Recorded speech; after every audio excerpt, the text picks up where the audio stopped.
balik lagi bersama kita di podcast Bangku Remaja. Nah, balik lagi nih sama kita bertiga yang bakal bahas episode Bangku Remaja kali ini. Bahas apa ya? Sebelum kita lanjut ke pembahasan kita kali ini, Kita perkenalan dulu, aku Necila aku Okta. dan aku Bila. Hari ini kita bakal bahas apa sih teman-teman? Kita bakal bahas tarot. Tarot. Sering banget nih dengar kata tarot kan? Apa sih tarot itu? Terus asal-usul tarot tuh dari mana sih? Terus kenapa banyak orang yang percaya sama tarot ini gitu? Oke, kita lanjut pembahasan kita kali aja ya. Oke. Sebelumnya tarot ini kan itu kayak sebuah kartu gitu ya untuk Benar memprediksi hal apa yang lagi dialami atau yang mungkin kejadian di masa depan gitu. Yang akan datang gitu, meramal kejadian-kejadian apa yang lagi kita alamin nanti ke depannya, kayak gitu. Tapi kenapa banyak orang yang baca tarot nih? Karena kebanyakan tarot itu kan mitos nih. Iya. Kenapa Benar. ada suka baca tarot gitu? Apalagi sampai ada yang percaya dengan adanya tarot. Sejujurnya orang-orang itu tuh banyak terbagi dari dua tipe orang. Untuk yang ada yang mempercayai banget tarot ini itu ada, dan ada juga yang hanya sekedar make sure atas keadaan dirinya, kayak dia lagi denial nih sama dirinya, dia lagi denial sama perasaannya, makanya dia baca tarot cuma untuk make sure perasaan mereka, untuk memvalidasi lah kayak gitu. Nah, dua tipe orang ini juga berbeda. Kalau yang tipe pertama, orang yang benar-benar mempercayai tarot itu orang yang benar-benar mungkin dia udah kehilangan arah ya. Udah nggak percaya lagi atas Tuhan kayak gitu. Dan ada juga yang make sure dirinya untuk memvalidasi perasaan-perasaannya, yang gimana dia tuh masih percaya atas Tuhan, tapi dia juga agak sedikit mempercayai tarot kayak gitu. Ibaratnya ya 50-50 gitu loh. Dia kayak kalau bener percaya, kalau enggak ya udah. Namanya juga tarot, hal mistis gitu. Hal mitos bisa dibilang. Oh, jadi itu kena alasan kenapa orang suka baca tarot mungkin dua tipe itu ya. Dua tipe orang itu termasuk ke salah satu kenapa banyak orang-orang yang baca tarot. Dan tarot juga sendiri kan emang udah ada dari lama ya. Betul. Dan emang nggak pernah redup mungkin ya bisa dibilang. Dan itu juga kenapa tarot bisa populer gitu di masa sekarang ya. Bahkan Benar sampai banget. sekarang pun masih banyak yang suka baca tarot gitu. Bener. Mungkin alasan sendiri baca tarot itu selain untuk memvalidasi rasa penasaran sama ketakutan untuk buat kedepannya gimana, itu selain itu apa sih alasan yang paling logis gitu lah? Yang paling bisa masuk akal gitu. Nah, karena kita mungkin ambil dari dua POV pandangan manusia yang mempercayai dan hanya untuk memvalidasi ya. Dua tipe orang yang percayakan tarot ini. Tipe pertama, orang yang benar-benar percaya akan tarot, akan ramalan-ramalan yang terjadi dari tarot, yang tarot bacain untuk dia ke depannya. Nah, tadi apa? Sorry. Itu yang pertama. Iya, yang memvalidasi. Oh iya, mereka memvalidasi dan mempercayai akan hal-hal yang dibacain sama tarot, hasil-hasil dari tarot yang mereka baca. Dan yang kedua ini, balik lagi, mereka hanya memvalidasi atau ibaratnya untuk memastikan nih ini benar atau enggak. Dan ketika hal itu terjadi, mereka ya udah sekedar percaya dan perasaan mereka tuh tervalidasi kayak gitu. Oh gitu, mungkin bisa jadi buat refleksi aja nggak sih? Benar, buat refleksi diri supaya mereka tuh nggak denial lagi sama dirinya, sama perasaannya. Dan tarot ini juga kan ibaratnya membaca tentang kehidupan mulai dari karir, percintaan, atau hal-hal lain kayak gitu. Ada juga orang yang benar-benar mempercayai tarot nih, tipikal orang yang pertama yang sampai kematian pun di reading, maksudnya dibaca gitu, kayak entah karena apa gitu. Tapi biasanya tuh kan kalau yang membaca tarot nggak cuman ada yang di real life ya, terus juga ada yang di kayak di sosmed lain. Nah, itu balik lagi untuk sekarang kan udah dunia tuh udah luas ya, Iya. inovasi-inovasi udah makin maju, teknologi udah semakin maju.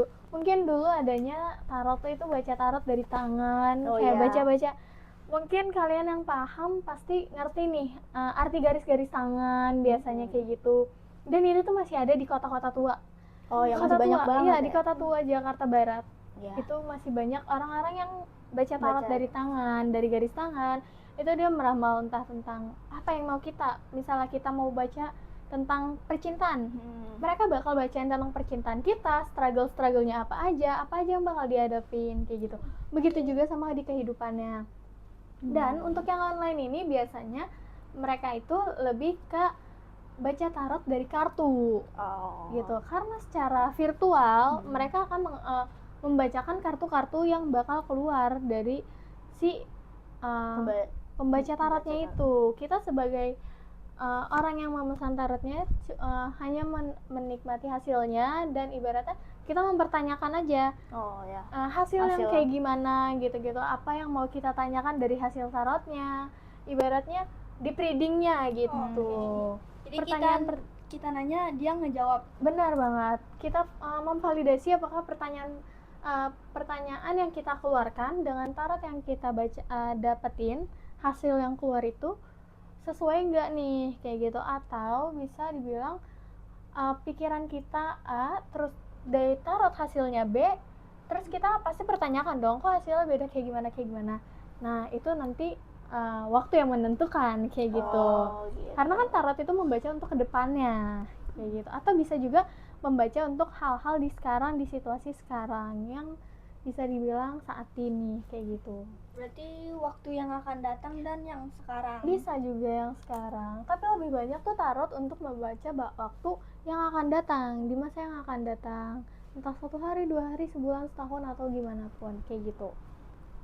Tapi kan banyak banget nih tentang pembacaan tarot, mulai dari online, offline gitu kan. Tapi secara orang-orang awam itu tahu nggak sih kalau tarot itu mitos gitu loh. Jadi kenapa harus percaya tarot gitu kan? Iya, kayak kan bisa aja ramalannya melenceng gitu. Jadi yang pembaca tarot nih tuh tahu dari mana gitu sampai bisa mempengaruhi si yang mendengar itu jadi percaya adanya tarot. Betul. Apa sih alasannya gitu? Padahal kan udah mitos, terus kalau tiba-tiba melenceng gimana? Jadi kan banyak pertanyaan yang masuk. Nah, balik lagi dari 2 poin tipe orang nih ya, kita bahas ya. Tipe orang pertama yang benar-benar mempercayai akan tarot, dan orang yang sekadar hanya untuk memvalidasi perasaan denialnya gitu. Kita bahas yang di pertama nih. Mungkin kalau aku kurang paham untuk yang tipikal yang pertama, jadi mungkin aja untuk orang pertama ini ketika mereka merasa tarotnya melenceng, bacaan tarot yang gak sesuai, mereka mikirnya itu suatu hal yang alhamdulillah, karena bisa aja mereka membacakan kehidupan mereka yang positifnya, dan ketika tarot bacain ada hasil negatif, dan hasil negatifnya itu pasti otomatis mereka takut dong, ke pressure dong, kayak mereka takut akan ini beneran gak ya, was-was lah ya. Iya benar. Dan ketika ternyata itu nggak ada, justru mereka yang kayak alhamdulillah, atau mungkin kayak syukurlah ternyata nggak kesampaian kayak gitu. Lega. Dan tipikal yang kedua yang hanya untuk memvalidasi, mereka ini percaya kalau misalkan tarot itu emang sesuai sama perasaan mereka, karena tipikal orang yang denial, jadi mereka butuh validasi dong. Butuh benar-benar pernyataan, ini benar nggak sih sama apa yang dipikir, sama apa yang kita rasain.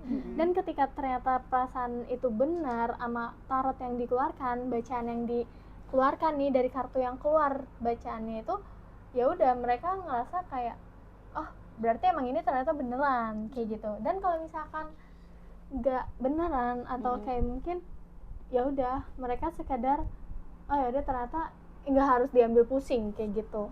Oh, diambil aman aja lah Iya, ya. ibaratnya tarot ini untuk tipe orang yang kedua ini sebagai tempat curhatnya aja, untuk memvalidasi perasaan-perasaan mereka kayak gitu. Perasaan-perasaan bingung untuk mengambil keputusan kayak gitu. Jadi keputusannya itu ditentuin sama tarot gitu. Iya. Oh. Jadi kayak dia nggak bisa nentuin keputusannya sendiri, Heeh. beralih ke tarot ya. Nah, itu sendiri tergantung ke orangnya. Prinsip orang, prinsip. Oke. Siap. Prinsip. Tapi juga pengaruh dari media sosialnya sendiri ya. Benar, itu semua pengaruh dari entah lingkungan sekitar, lingkungan sosial media, atau emang dari orangnya itu sendiri yang awalnya coba-coba kayak gitu. Terus yang awalnya kayak penasaran akan tarot, terus akhirnya kecanduan, terus akhirnya mempercayai, atau akhirnya justru ketergantungan, itu we never know. Wallahu alam. Oke. Who knows? Banyak juga ya yang di sosial media kayak di IG, di TikTok tuh kayak reading tarot ya. Banyak Banyak banget. banget. Justru di TikTok juga banyak banget orang-orang yang reading kayak gitu. Jadi yang banyak peminatnya buat ngebaca tarot ini. bener banget, karena banyak juga orang yang membacanya. Ibaratnya kayak kita mau beli barang aja sih, ketika banyak reviewnya pasti kita penasaran kayak gitu. Tuh. Tapi mungkin membaca tarot ini butuh ini ya, sedikit pengeluaran gitu. Itu kira-kira berapa ya? Bener banget. Untuk baca tarot sendiri ini terbagi ada dua, dari yang baca tarot dari gestur tangan, tubuh gitu, dan ada juga yang melalui kartu. Nah, kalau dari kartu sendiri itu biasanya tergantung ya variasinya, setiap seller kayak gitu beda-beda. Ada yang satu kartu satu pertanyaan itu di under 80 ribuan, atau ada yang paket tiga kartu satu pertanyaan di 100 ribuan, under 100 ribuan, atau ada yang paket, ibaratnya paket komplitnya nih gitu. Itu 3 kartu di reading dan unlimited pertanyaan sesuai dengan batas waktunya kayak gitu. Dan masing-masing dari masing-masing ibaratnya menu itu mereka punya batas waktu menitnya sendiri-sendiri. Kayak misalnya 10 menit, 15 menit, 25 menit kayak gitu. Dan sampai waktunya habis kayak gitu. Itu tuh tergantung dari harga menit dan pengeluaran yang kartunya itu dikeluarin. Jadi tarot nih antara hiburan atau ketergantungan. Jadi kayak kan dibilang ada 2 tipe manusia. Iya. Ada yang percaya akannya tarot atau yang percaya untuk validasi ngediri sendiri. Iya. Nah, jadi tarot tuh jadi penentu hidup atau bukan? Nah, itu balik lagi ke 2 tipe orang. Ada yang ketergantungan, yang dimana dia mempercayainya, dan ada juga yang hanya untuk hiburan, untuk memvalidasinya kayak gitu. Jadi dia kayak percaya dengan risiko keputusan tarot ini dong, keluarnya kartu. Itu untuk yang ketergantungan ya mungkin ya. Yang pertama ya. Iya. Kalau untuk yang pertama. hiburan mereka hanya untuk memvalidasi kayak ini benar nggak sih kayak gitu. Kalau misalkan nggak benar ya udah nggak usah diambil pusing. Kalau misalkan benar hancur mungkin hancur ya. gitu. Tapi untuk yang tipe yang kedua ini kan hanya untuk memvalidasi nih. Bisa aja mereka kan coba-coba, terus habis itu wah ketagihan nih main tarot. Jadi benar. bisa jadi yang tipe 2 ini masuk ke tipe 1 gitu. Jadi kayak dia sekali nyoba dan ternyata benar atas validasi dirinya, terus dia mau validasi dirinya lagi dengan pesen tarot lagi. Iya, itu balik lagi ke ketergantungan. Betul, itu jadi yang ke tipe pertama. Ketergantungan ke tipe pertama. Tapi Berarti sekarang ada 1 tipe dong. Nah iya enggak dong, karena ada 2 tipe. Yang pertama hanya untuk hiburan, yang kedua untuk ketergantungan. Dan yang ketergantungan ini yang bisa dibilang susah lah, namanya udah ketergantungan gitu. Mungkin bisa untuk diminimalisir pelan-pelan. Jangan main tarot ya guys, itu gak baik. Karena mitos ya Itu mitos, jangan percaya tarot. Emang gak ada ya dari kita yang percaya tarot teman-teman? Emang gak ada ya? Nah, kalian bisa lihat sendiri ya dari siapa yang Mempercayai tarot. dari siapa yang paling banyak menjelaskan Tapi kenapa ya? Kenapa? Logika itu sering kalah sama perasaan. Jadi sehingga harus memesan tarot nih untuk memvalidasi perasaan. Padahal kan bisa pakai secara logika gitu loh. Nah, itu balik lagi ke emosional kita masing-masing ya. Oh, oke. Emosional. Tuh emosional yang dimana ada Mm-mm. yang namanya hati dulu yang main baru logika, dan ada juga yang logika dulu baru hati kayak gitu. Dan kalau misalkan orang yang logika dulu baru hati, ibaratnya logika dulu baru perasaan, itu pasti orang itu nggak akan kayak gitu. Oh, nggak akan Lakukan. akan baca tarot mungkin. Benar. Oke. Tapi kalau orang yang perasaan dulu, itu people pleaser itu. Baru ke logika, Mm-mm. itu baru tuh. Patut dipertanyakan kenapa? Ya nggak tahu. Iya. Kenapa gitu? Emang masalah kalau logika duluan Ya, gitu. karena mungkin mereka mikirnya kalau misalkan mereka udah main logika udah beda lagi. Iya, justru itu mending mending langsung main logika daripada perasaan. benar. Ada juga yang udah mengalami kalau misalkan mereka udah mulai main logika, kacau semuanya. Justru mereka akan takut kejadian lagi kayak gitu. Akhirnya mereka lebih memilih untuk menggunakan perasaan terlebih dahulu baru menggunakan logika. Sama Kayak kayak gitu. menggunakan tarot dulu kan. Gitu. Jadi karena logika capek, jadi akhirnya pelariannya ke mitos. Perasaan. Mitos tarot ya. Karena dia udah capek perasaan, udah Iya, capek benar logika. banget. Mm-mm. Mungkin Dan bisa akhirnya jadi ke kayak gitu. logika. Mungkin sebagian orang besar kayak gitu. Sebagian besar orang kayak gitu. Sebagian aku mah enggak. Sorry aja. Nah, jadi ini tarot penolong atau pemberi harapan palsu. Karena kalau aku yang kedua ya, pemberi harapan. Palsu. Iya, pemberi harapan. Alamat Karena palsu. Ya termasuk mitos aja nggak sih? Kenapa dia bisa tahu dengan munculnya kartu terus dia membaca akan yang terjadi di masa depan atau yang akan terjadi nanti di diri kita? Itu termasuk, itu kata aku sih mitos. Iya, karena juga kehidupan kan ngejalanin ya kita. Jadi kita bukan tarot. nggak tahu gimana ke depannya. Asalkan kita sendiri yang di sekarang ini baik, ke depannya juga pasti bakal baik ya sih. Jadi nggak perlu lah ada tarot buat nentuin ini Hidupnya gimana hidupnya sih? gimana sih? Kayak Jalannya gimana? jalannya gimana? Mungkin sebaiknya gimana gitu. Kenapa gitu? Harus menggunakan tarot untuk menentukan arah hidup. Nah, pelajaran yang bisa diambil Pelajaran yang bisa diambil apa tuh? Apa? Sudut pandang. kayak sebenarnya tarot itu bukan penolong ya, itu sebenarnya tarot itu untuk tergantung orang. Ada yang sebagai mungkin penolong untuk orang yang hilang arah, supaya mereka kayak mulai terarah. Sebenarnya yang mengarahkan itu Tuhan yang Maha Esa, Tuhan kepercayaan kita masing-masing. Kalau dari aku Allah Subhanahu wa taala kayak gitu. Tapi kan yang penentu arah tuh kan yang di atas ya. Ya Kenapa Tuhan. dia masih mempercayai tarot? Justru itu. Itu yang harus diherankan ya, guys. Harus diherankan. Harus diherankan. Kenapa? Gitu untuk membuang-buang duit karena duitnya udah banyak kayak gitu. Oh gitu. Nah kan buang duit bisa dengan Membagi-bagi. cara-cara yang positif. Positif itu juga positif karena membantu UMKM. Oh tarot ternyata membantu UMKM ya. Walaupun jalan berarti ya? Oh iya, gak cuma jalan berarti. Benar. Walaupun mitos. Iya, mungkin ibaratnya kita kayak main gacha aja kayak gitu. Oh, alah, untung-untungan. Oh, main gacha kayak kita beli blind box mungkin. Iya benar, kayak kita beli blind box, cuma bedanya blind box kartu tarot, kepercayaan, kehidupan kita reading.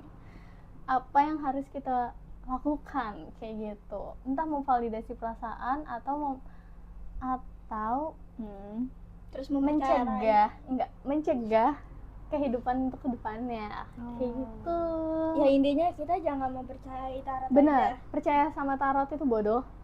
Jujur, jangan percaya sama tarot, percaya sama Tuhan. Kalau misalkan kalian emang mau coba-coba aja, itu boleh banget. Tapi jangan sampai nanti ketergantungan.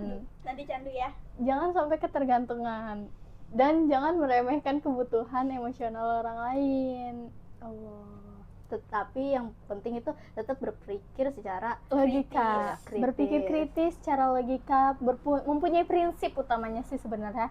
Karena Berarti kalau yang membaca tarot nggak punya prinsip. kehilangan arah nggak punya prinsip, Iya, betul. bodoh. kayak gitu. Stupid, pakai lengkap. Itu Pakai orang lengkap. bodoh yang mempercayai tarot. Please kalian jangan percaya tarot. Tarot merusak masa depan. Ih. Oke.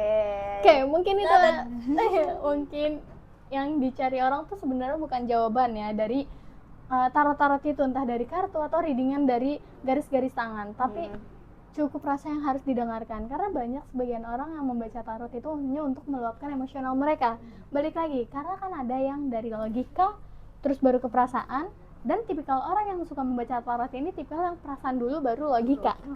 Nah, ketika perasaan mereka nggak divalidasi, mereka bingung, mereka butuh apapun yang harus didengar, mereka membaca tarot kayak gitu. Dan karena tarot memvalidasi perasaan mereka, terkadang itu yang bikin mereka ngerasa mereka aman kayak gitu. Yang padahal rasa aman itu tuh cuma untuk ya sementara aja kayak gitu. Jadi jangan sampai ketergantungan sama Tarot, ya. Benar, statement ya ibaratnya pokoknya jangan percaya sama tarot, percaya sama Tuhan kalian masing-masing, percaya atas kepercayaan kalian masing-masing. Betul. Tarot itu gak bagus, Mitos. mungkin mitos, Emang mitos, gak mungkin lagi. Kepercayaan orang beda-beda. Iya. Gitu. Intinya kalian jangan pernah coba-coba membaca tarot. Tarot, Betul. karena bisa sekali mencoba kalian bakal Ketergantungan. ketergantungan, karena kalian bakal ngerasa divalidasi, dan ketika kalian merasa divalidasi, kalian tuh bakal ngerasa kayak gue butuh untuk divalidasi untuk kedepannya, gue butuh lagi ini, gue butuh akan validasi, sehingga kalian akan haus validasi perasaan kalian. Betul. Oke. Segitu aja pembahasan kita kali ini. Sanders masih bisa curhat ke kita dengan datang ke website Majalah Sunday. Di situ ada logo WhatsApp, tinggal klik aja. Siapa tahu bisa kita bawain di episode selanjutnya. Benar banget. Dan kita juga bakal tetap bawain curhatan-curhatan dari sana. Karena kita nggak cuma bakal nggak cuma bakal bawain hal-hal yang lagi viral, hal-hal yang lagi booming di sosial media, tapi kita juga tetap bakal bacain chat-chat dari sana. Betul. Oke. Yes, gitu aja episode kita kali ini. Sampai jumpa di episode selanjutnya. See you.